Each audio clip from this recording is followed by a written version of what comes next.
In the dry season of the African savanna, when the grass has turned to straw and the waterholes have shrunk to mud, a caracal has given birth to 4 cubs inside a rocky den hidden at the base of a sandstone cliff. 4 cubs is not a small number. The average litter for a caracal is 2 to 3. 4 means twice the food requirement, twice the noise, twice the exposure.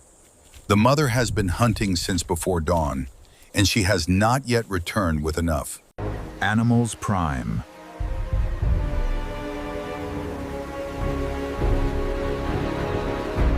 The caracal is not a large cat. An adult female weighs between 8 and 13 kilograms. What she lacks in size, she compensates for with architecture.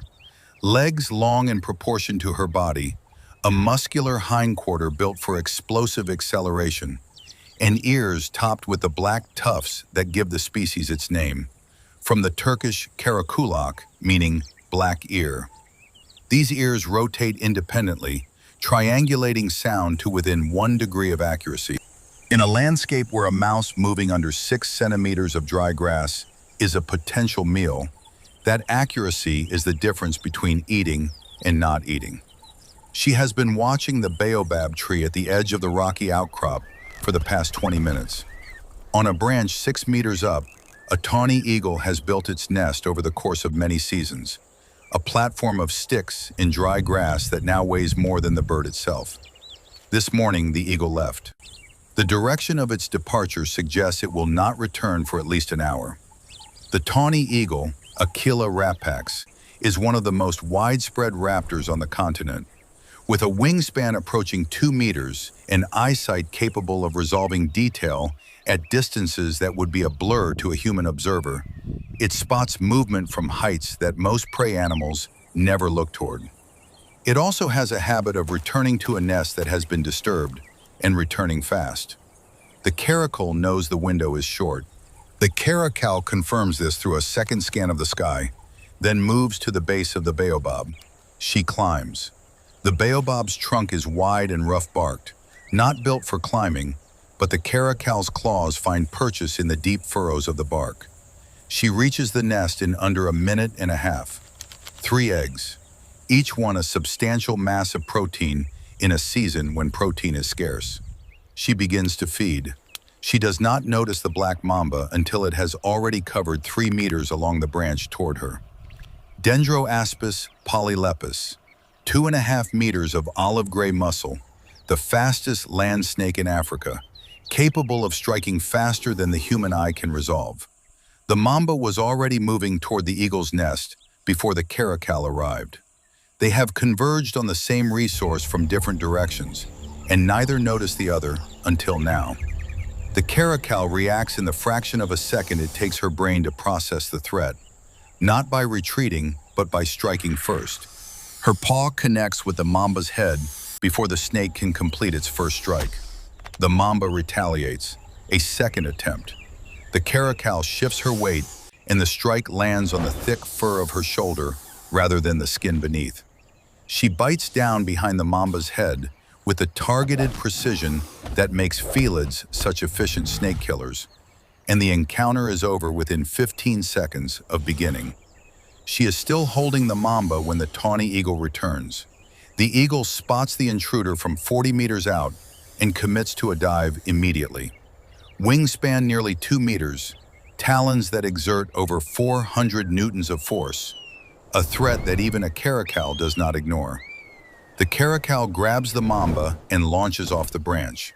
6 meters is a long drop carrying prey, and she hits the ground with a roll that absorbs most of the impact, then runs. The eagle pursues. It is faster in open air. The caracal is faster in broken terrain, and she moves toward the rocky outcrop deliberately, through narrow gaps in the sandstone, over a ledge too sharp for the bird to follow at speed. After 40 seconds of pursuit, the eagle pulls up. The calculation has shifted. The energy cost of continuing exceeds the expected return. It banks, circles once, and returns to the baobab. The caracal, 60 meters away with a 2.5-meter snake and the memory of 3 eggs now disturbed, stops and listens. Nothing is following. She begins to carry the mamba toward the den. The cubs are 6 weeks old. Their eyes have been open for 3 weeks. They no longer need to be carried everywhere, but they cannot hunt. They cannot follow their mother on a full hunt without the noise they generate making success impossible. Caracal cubs begin to accompany their mothers on hunts at around 4 months and begin to hunt independently at around 12 months. At 6 weeks, they are entirely dependent. They wait in the den, and she brings food to them, and the margin between eating enough and not eating enough is measured in kilograms per day across a landscape that has been providing fewer kilograms per day as the dry season has progressed. 2 kilometers from the den, a group of helmeted guinea fowl are foraging across the open ground between 2 thorn thickets. They move in a cluster of perhaps 30 birds, scratching at the dry earth, heads bobbing. Guinea fowl have a cooperative alarm system, multiple individuals watching in multiple directions simultaneously, making a silent approach extremely difficult. Their calls at the sight of a predator carry far enough to warn every other prey animal within 200 meters. The caracal knows this. She does not approach from downwind. She circles to a position where the sun is behind her, putting her dark outline against the pale sky rather than silhouetted against open ground. And she waits at the edge of the thorn thicket for the flock to move closer. 12 minutes later, 3 birds have wandered within 20 meters of her position. She breaks from cover at full speed. The guinea fowl alarm goes up immediately, but the caracal is already in range before the birds can react. 1 bird rises into the air. The caracal leaps. The jump height of a caracal has been recorded at over 3 meters, higher than any other wildcat relative to body size. This jump takes her to 2.5 meters, and the bird is a fraction of a second too slow. She takes it cleanly, carries the landing, and is moving back toward the thorn thicket before the rest of the flock has scattered. She has now made 3 significant caloric acquisitions in a morning: eggs from the eagle's nest, a full-grown black mamba, and a guinea fowl. This is an unusually successful half-day by any measure. The dry season tests every predator's ability to sustain effort across multiple attempts. Today, the caracal is ahead. She does not stay ahead of everything. 50 meters from the den, she crosses a scent trail she recognizes as a leopard. Leopards are the primary predator of small and medium-sized cats across sub-Saharan Africa. An adult leopard outweighs this caracal by a factor of 4 or 5. Carrying prey while a leopard is in the area is exactly the scenario that gets small predators killed. She accelerates. She is carrying the guinea fowl and moving fast, and the den entrance is 20 meters ahead. And then she hears the sound that changes the calculation.